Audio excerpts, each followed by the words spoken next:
semana. Sabe que estamos conversando con la economista, amiga personal y presidente de la Asociación de Bancos Múltiples de la República Dominicana, Rosana Ruiz. Rosana, dos preguntas importantes en esta parte. La tasa de cambio ha estado subiendo en las últimas semanas y fundamentalmente las transacciones que mayormente se hacen es a través de los bancos. ¿A qué se debe el aumento de la tasa de cambio? Y si es una tendencia preocupante para lo que resta de este año. Sí, muy buena pregunta, amigo Franklin. Mira, tú sabes que en el año 2023, como parte de las herramientas que dieron lugar a ese control de la inflación, pues estuvo una apreciación de la tasa de cambio, porque con la parte de los productos importados y con el aumento de los fletes, el hecho de que esa tasa de cambio por la afluencia de reservas y de entrada de divisa a la economía, pues eso coadyuvó a que se lograra más rápido ese alcance de la inflación, del control de la inflación. Estacionalmente la economía dominicana, desde los últimos 50 años, hay un proceso donde hay una emisión de liquidez mayor en el último trimestre y donde hay ventas que también son mayores. Y se da en el proceso una demanda abrupta, vamos a decir, entre diciembre y enero de reponer esos inventarios.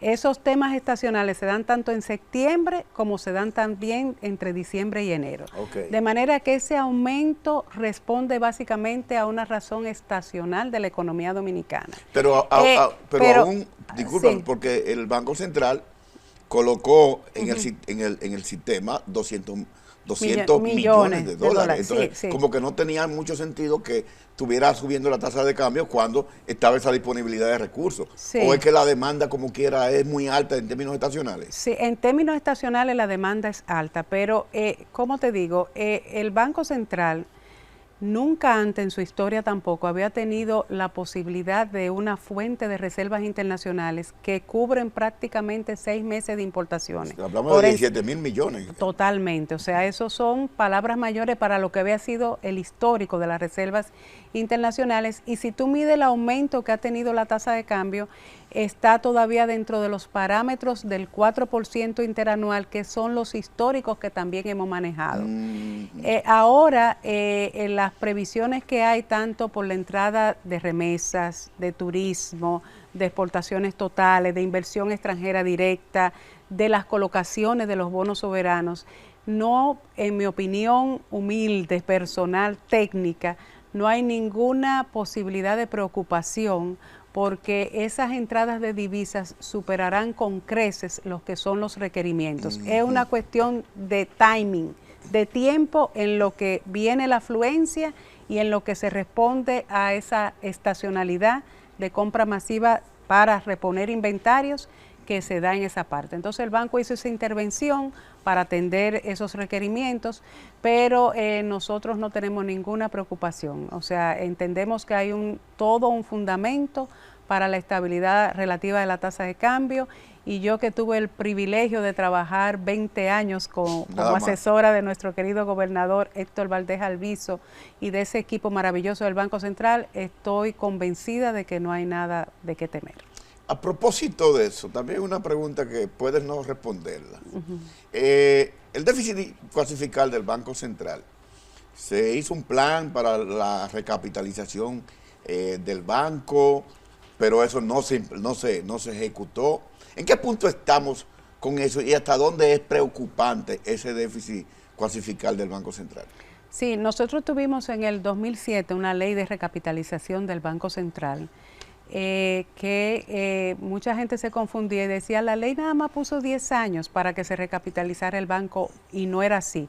Los 10 años era para documentar la deuda acumulada y después el flujo del pago de los intereses de los bonos que tenía que emitir Hacienda para ir cubriendo, duraban cerca de 40 años, Chile duró 52 años para cumplirlo. Y siempre hubo como esa confusión. Esa ley realmente no se cumplió en el tiempo por el lado de Hacienda de manera continua. Algunos ministros sí, otros no. Y se necesita una modificación y revisión integral de ese modelo para que Hacienda pueda asumir una deuda que es fiscal, porque el Banco Central pagó por cuenta del Estado a los depositantes de Baninter y ese no debería estar en el balance del Banco Central. Yo entiendo que en el contexto de una reforma fiscal integral que necesariamente va a tener que venir en el país. Es decir, la Asociación de Bancos Múltiples apuesta a que vendrá una reforma fiscal integral. Algunos dicen que ya está escrita. Hay varias que están circulando, incluso el CONEP en su reciente 10ª convención empresarial, me tocó el honor de presidir la mesa fiscal. Okay. Se hicieron algunos postulados para enriquecer el debate, así como tú haces cada domingo, donde cada sector, tanto la banca, el sector privado, el sector empresarial, pongamos un valor agregado para enfocarlo no solamente por el lado tributario de los ingresos, sino también por el lado de calidad del gasto, por el lado de consolidación de la deuda cuasi fiscal y fiscal, por el lado del sector eléctrico, de que ya no sea una carga porque explica el 40% del déficit fiscal y eso no es sostenible en el tiempo. No podemos querer crecimiento sostenido y desarrollo con un gasto de capital tan bajo de un 2% del PIB. No, eso no es sostenible. Entonces, tampoco. Los dominicanos tenemos que sentarnos y decir qué país queremos, qué tamaño de Estado necesitamos, cómo queremos impactar en la inversión, en el empleo, en la generación de riqueza, en el bienestar y ponernos de acuerdo. Todos vamos a tener algo que ceder. Pero Susana, a mí siempre me queda la duda si la oligarquía dominicana actual estaría cónsono, es decir, estaría en disposición de ceder en una reforma fiscal para que los ricos paguen más que lo que paga la clase media y que lo que pagan los pobres. Mira, la propuesta que hizo el CONEP, porque estoy en la junta directiva del CONEP, que se lo presentó a los candidatos presidenciales, es una propuesta proactiva de nuestro sector empresarial de decir queremos estar en el debate y aportar ideas. Y hizo planteamientos concretos en el ámbito fiscal, de manera que es una muestra objetiva sí, hay disposición. De la disposición de sentarnos en una mesa y de construir. Lo que sí no se quiere, y yo intuyo, es que siempre los mismos sectores sean los que cargan el peso y sigamos con los niveles de evasión, de informalidad y de regresión. O sea, tenemos que sentarnos todos en la mesa y ver, pero yo creo que tenemos un sector empresarial en este momento y el liderazgo que tiene en la actualidad muy pro hacia esas reformas estructurales, muy pro a impactar no solamente en el crecimiento, sino en un bienestar integral humano y social, de manera que eso es ganancia para el país. Hay una pregunta que te doy el derecho a no responderla y tiene que ver con el proyecto que se acaba de aprobar y que el presidente de la República lo promulgó, de la creación de la Dirección Nacional de Inteligencia, que tiene que ver con suministro de información y suministro de datos. Y en el caso de la banca, la data es fundamental. ¿Cómo va a afectar al sistema bancario y sobre todo a los bancos múltiples? Sí, mira, pues te tengo la buena noticia, Franklin, que en la propuesta original ese proyecto tenía la intención de entrar directamente a la banca. Ese era el primer objetivo. Es el primer objetivo, pero nosotros levantamos la voz y quiero públicamente hacer un testimonio aquí con el director Luis Soto del DNI, con el consultor jurídico del Poder Ejecutivo, y la ABA hizo un planteamiento de que se respetara nuestra ley monetaria y financiera y la ley de lavado de activos, de que esos requerimientos de información tienen que ser vía los canales que existen, que es vía la Superintendencia de Bancos o vía la orden de un juez judicial, que realmente se canaliza como quiera también a través de la Superintendencia de Bancos o de la UAF. Y en el proyecto aprobado que se promulgó como ley, se aceptó la redacción de un artículo donde va a aplicar para cada sector su ley sectorial. de manera que no hay ningún peligro con lo aprobado, porque no se va a entrar directamente a la banca, sino vía los canales existentes actualmente. Pero la mayoría de los sectores la está de alguna manera vetando, incluyendo participación ciudadana. Entonces, sí, nosotros levantamos el punto específico que atañía a la banca, tenía que ver con la pero con la no banca. entramos a un nivel de profundidad de la ley en el sentido de que pues no era lo que nos tocaba en ese momento, aunque siempre uno puede contribuir, pero en lo que atañe a la banca no hay ningún, estamos satisfechos como salió. Eso no quiere decir que no hay oportunidades de mejora, todo se puede mejorar, y con el director sí nos pusimos a la orden para en la parte reglamentaria, que es el instrumento de aplicación de la ley, pues afinar las precisiones que se requieren para que esas leyes sectoriales que nos aplican quede sin ninguna ambigüedad. Ya. Rosana, hay preguntas obligadas. La banca digital, ¿hasta dónde hemos avanzado con la banca digital? La banca verde, ¿hasta dónde estamos avanzando con la banca verde? La banca inclusiva, ¿hasta dónde estamos avanzando con la banca inclusiva? Y las MIPYMES, ¿qué papel está jugando las MIPYMES en el concierto de la banca múltiple? Bueno, mira, esa pregunta la verdad que no tiene desperdicio. En la banca verde, como te había dicho anteriormente, estamos pues ya firmando el protocolo verde. En marzo. Eso significa que nos estamos adhiriendo a unos principios internacionales, obligándonos a generar productos y servicios que permitan enverdecer nuestras carteras y crear las condiciones de demanda de crédito para ese tema. La banca digital. La banca digital, tenemos el primer neobanco, Quick, que es un banco múltiple, 100% digital, y tenemos en el ranking digital de la Superintendencia de Bancos el liderazgo de la banca múltiple en todo lo que son los procesos de innovación y digitalización. Pero en adición, en ABA nos convertimos en prestador de servicio de confianza de la firma digital. ¿Qué significa eso? ¿Con qué se come eso? Eso se come en que nosotros con $1.25, si nuestros dominicanos y los no bancarizados tienen que ir físicamente a un banco, puedan abrir una cuenta, hacer una hipoteca. Ya corrimos la primera hipoteca digital, y la primera hipoteca digital que hicimos piloto, los esposos estaban en Nueva York, la constructora estaba, RISEC estaba aquí, el banco VHD estaba aquí, la fiduciaria VHD, y sin ir al consulado, sin viajar, pudieron hacer la compra de su casa. Validando todo con una firma digital. 100% el flujo digital. Y lo más interesante es el bajo costo. O sea, estamos hablando que $1.25, sí, la firma cualificada, que es la que la ley de comercio, la avalan, entonces. Nosotros la proveemos. Nosotros somos proveedores, porque ¿qué hicimos? Como tenemos 4.4 millones de usuarios que representan el 87% de la población económicamente activa, generamos una economía de escala, porque no lo estamos haciendo lucrativamente, sino como aporte de la banca a la construcción de la banca digital y la economía digital. Es lo que me dijo el magistrado presidente del Poder Judicial y el presidente de la República cuando supo el proyecto: si la banca da el paso, tenemos el mapa de la economía digital de la República Dominicana. Y estamos apostando. ¿Pero para qué? Para facilitarle la vida al usuario, para abaratar los costos de la intermediación financiera, para tener condiciones de competir con nuevos actores que también están en el sistema de pagos, y las Big Tech y las FinTech.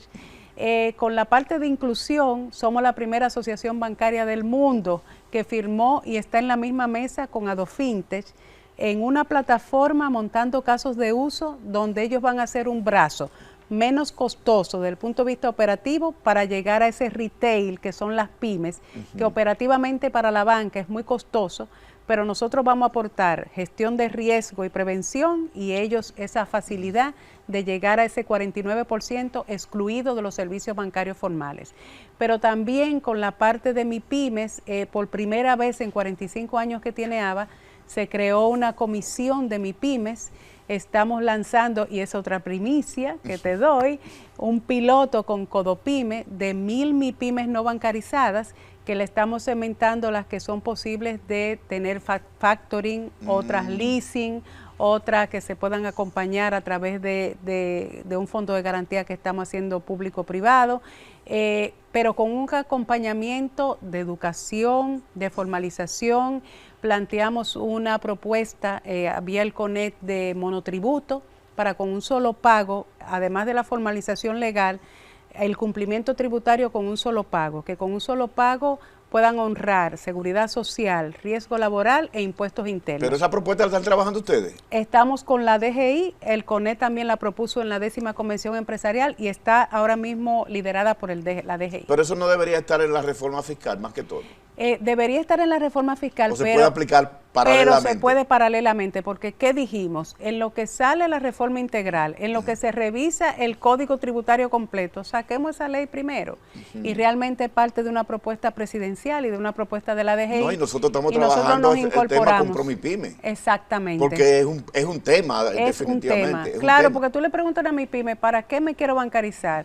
Si tengo que cumplir con la DGI, o sea, hay que facilitarle todo y lo estamos simplificando. Es un régimen bien simplificado que yo creo que vamos a hacer otro programa nada más para hablar de ese régimen. Me comprometo aquí públicamente. Por favor. Porque tú eres uno de los promotores de ese sector y nosotros estamos convencidos y la banca dominicana, tanto los bancos grandes, los bancos medianos, tienen programas y plataformas que invitamos a las MIPYMES que entren a las plataformas de los bancos, donde damos acompañamiento, educación gratuita, asistencia técnica. Ya tenemos colaboradores dentro de los bancos con las capacidades de poder lidiar con ese segmento tan pequeñito, pero tan importante, porque es representativo del 98% de nuestro tejido productivo. Claro. Rosana, un par de preguntas breves, ya estamos terminando el programa. Primero, el lavado de activos a nivel de la banca, ¿eso se ha ido controlando, se ha ido reduciendo o no existe ya? ¿O todavía quedan mecanismos y formas de cómo lavar activos a través de mecanismos diferentes? Mira, si hay dos sectores, hay tres temas donde la banca está asumiendo importantes costos anuales. Te estoy hablando que en prevención la banca múltiple invierte más de 2.000 millones de pesos al año, en ciberseguridad más de 2.000 millones también, y en innovación. Y realmente en las últimas evaluaciones que hizo Gafilat, el sector financiero dominicano salió con muy buena nota. Nosotros tenemos ya un recorrido de casi 3 décadas haciendo la gestión preventiva en el lavado de activos y financiamiento al terrorismo.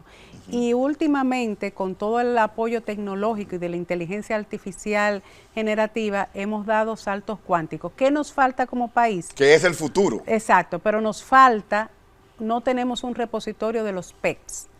Entonces, ¿qué son los PECs? Las personas expuestas políticamente, donde ahí tenemos que ver lo que hacen declaraciones juradas, y eso va hasta la esposa, la segundo grado de consanguinidad, lo que están en los consulados, lo que están... Bueno, que por ahí mismo es que viene el tema de elevación. Exactamente, entonces ahí sí nos falta, pero eso ya visión pública y privada para resolver esa carencia que aún tenemos, porque hacemos nuestro mejor esfuerzo como gestión de medios, pero debemos construir entre todos, público y privado, ese gran listado PETS, como tienen otros países. Rosana, muchas gracias por esta conversación tan interesante. Así es, pero antes de irme quería decirte que agradecer infinitamente y que no puedo dejar de mencionar un proyecto que nos enorgullece. Somos el primer país hispanoparlante que está con el BitInvest llevando la conformación de un código, que es el código Wi-Fi, que solamente existe en Reino Unido, que va a permitir desagregar data para productos que financien a nuestras mujeres empresarias. Entonces, en el próximo programa que haremos, vamos a hablar del código y de las MIPYMES. Y que lo vamos a hacer pronto. Exacto. Gracias a ti, como siempre. Y a ustedes.